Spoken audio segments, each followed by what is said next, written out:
La synthèse des infos de la RDC, l'Afrique et le reste du monde. Une seule adresse. www.congosynthèse.com.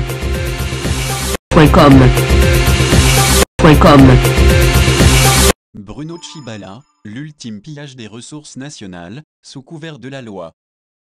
Le chef de l'État sortant Joseph Kabila avait promulgué en date du 26 juillet 2018, après son adoption par les deux chambres du Parlement, Sénat et Assemblée nationale, la loi numéro 18-021 portant statut des anciens présidents de la République élus, et fixant les avantages accordés aux anciens chefs de corps constitués.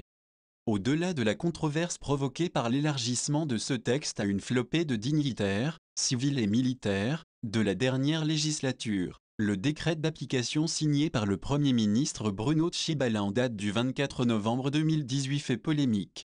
L'ennui dans ce document est que, le chef du gouvernement sortant donne l'impression de s'être organisé pour s'octroyer des avantages indus, et les étendre même aux ministres et vice-ministres, qui ne sont nullement concernés par la loi votée au Parlement. On constate par exemple qu'un ancien Premier ministre a droit à une indemnité mensuelle fixée à 30% de ses derniers émoluments de fonction. En outre, il devrait lui être versé une indemnité de logement de l'ordre de 5 000 $ américains. Les autres avantages lui reconnus sont un titre de voyage par an, en business class sur le réseau international, la prise en charge de ses soins médicaux par le Trésor public. Quant aux autres membres du gouvernement arrivés fin mandat, ils devraient bénéficier chacun d'une indemnité mensuelle fixée à 30% de leurs émoluments de fonction, d'une indemnité de logement équivalente à 1 000 $ américains, d'un titre de voyage par an, en business class sur le réseau international, de la prise en charge des soins médicaux par le Trésor public. Le même décret du Premier ministre Tshibala octroie des indemnités de rémunération et de logement faramineuses aux anciens présidents du Sénat, de l'Assemblée nationale, de la Commission électorale nationale indépendante, du Conseil supérieur de l'audiovisuel et de la communication, de la Commission nationale des droits de l'homme, du Conseil économique et social, de la Cour constitutionnelle, de la Cour de cassation. La prise en charge à vie, par le Trésor public, est également garantie aux procureurs généraux près les cours constitutionnelles et de cassation, aux chefs d'état-major des FARDC et de la police, aux chefs d'état-major de la force terrestre, de la force aérienne et de la force navale, à l'administrateur général de l'ANR, et au directeur général de la DGM, etc. Au regard des avantages financiers, et autres que le décret du Premier ministre vient d'accorder aux dignitaires civils et militaires de la dernière législature, le constat à faire est que l'on assiste à un ultime pillage des ressources nationales, sous couvert de la loi portant statut des anciens présidents de la République élus. Certes, les personnalités civiles et militaires bénéficiaires des libéralités décidées par Bruno Tshibala ont rendu d'éminents services à la nation, mais d'autres filles et fils du pays, qui servent la nation en dehors des institutions de la République pendant 20, 30 ou 40 ans seraient en droit de revendiquer, eux aussi, des statuts spéciaux. Beaucoup pensent que dans ce pays, où des millions de concitoyens tirent le diable par la queue, les avantages scandaleux accordés aux chefs de corps constitués et assimilés constituent une insulte à leur misère. En transformant la loi sur le statut des anciens présidents de la République en fourre-tout, le Parlement sortant n'a pas agi dans le sens de l'intérêt général. D'ailleurs, le concepteur de ce texte, le sénateur Mutinga, n'était pas mu par le souci de créer une nouvelle caste de jouisseurs de la République, mais plutôt par l'impératif de sécuriser les anciens chefs de l'État, politiquement, juridiquement et socialement, mais aussi de leur ôter des velléités de conservation du pouvoir par des moyens antidémocratiques. Compte tenu de son détournement de son objectif originel, l'écrasante majorité de nos compatriotes pense que le nouveau Parlement de la République ferait œuvre utile s'il remettait en cause le dit texte pour l'élimination de tous ceux qui ne méritent pas de devenir à vie des fardeaux financiers pour la République. L'UDPS ne puisera pas au FCC. Le débat fait rage entre les juristes du Cap pour le changement de Félix Tshisekedi, le nouveau président de la République, et le Front commun pour le Congo de Joseph Kabila Kabange, l'ancien chef de l'État au sujet de la désignation d'un informateur. Ce dernier sera désigné par le nouveau président de la République, conformément à la Constitution du 18 février 2006 avec comme mission de dénicher une majorité parlementaire à l'Assemblée nationale au bout de 30 jours, renouvelable une seule fois. C'est au sein de cette majorité parlementaire dégagée par l'informateur que le président de la République va nommer le Premier ministre. Mais le FCC, par son porte-parole Maître Aimé Kilolo, estime que cette mission de l'informateur n'a plus de raison d'être, dès lors qu'il y a déjà cette majorité parlementaire dans les rangs du FCC, avec 350 députés nationaux alignés.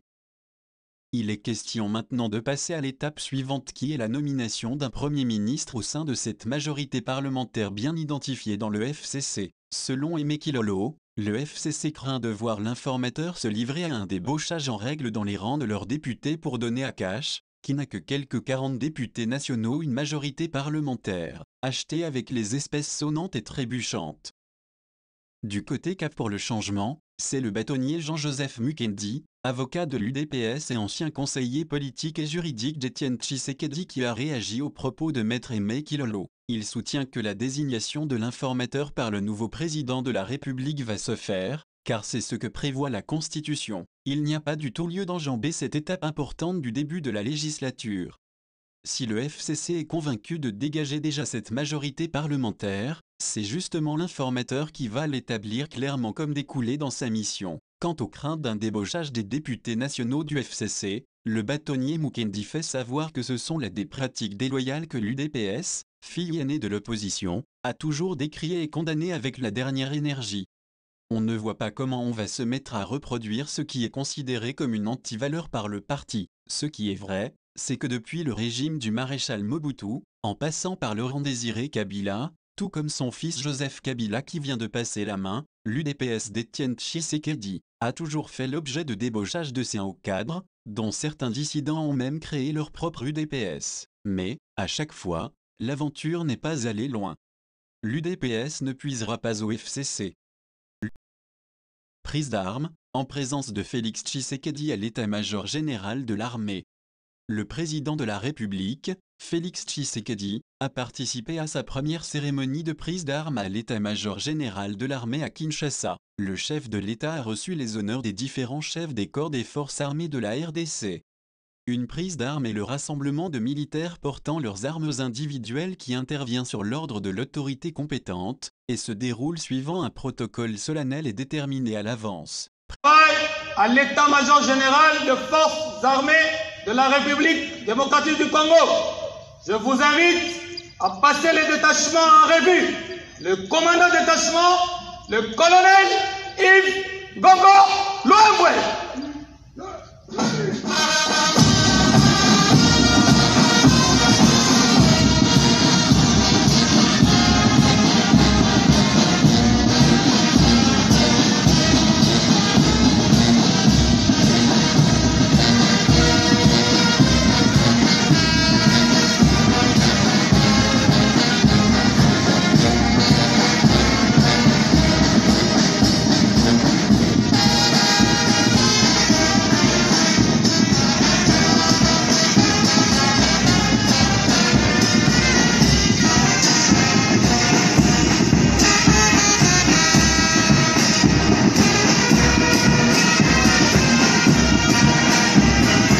Félix Tshisekedi prend part à une messe en mémoire de son père Étienne Tshisekedi.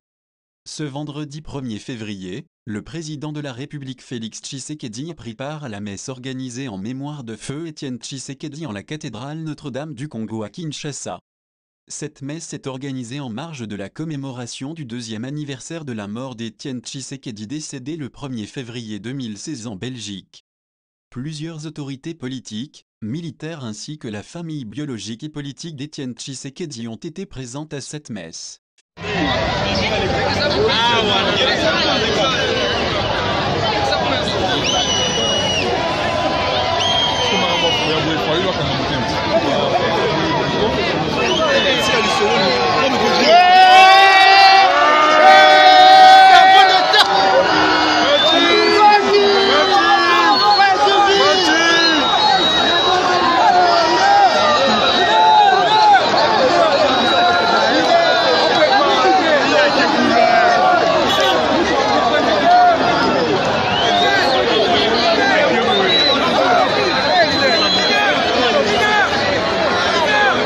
Le chef de guerre Cheka affirme avoir reçu le soutien de quelques membres du gouvernement.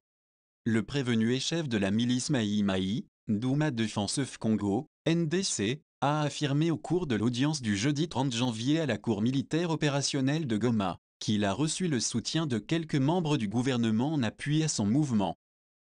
Par ces révélations, Cheka, entouré de ses avocats, voulait écarter la prévention de participation à un mouvement insurrectionnel mise à sa charge.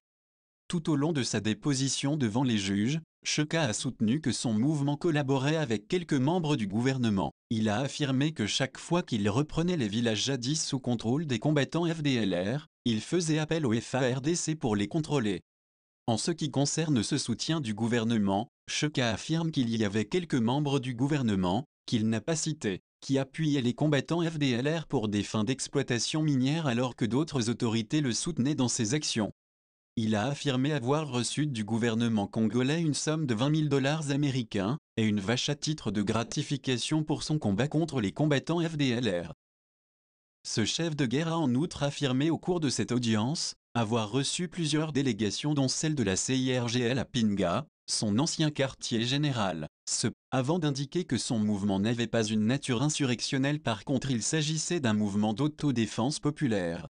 Il n'a pourtant pas brandi des preuves écrites de ses affirmations. Congo Synthèse. La synthèse des infos de la RDC, l'Afrique et le reste du monde. Une seule adresse. www.congosynthèse.com.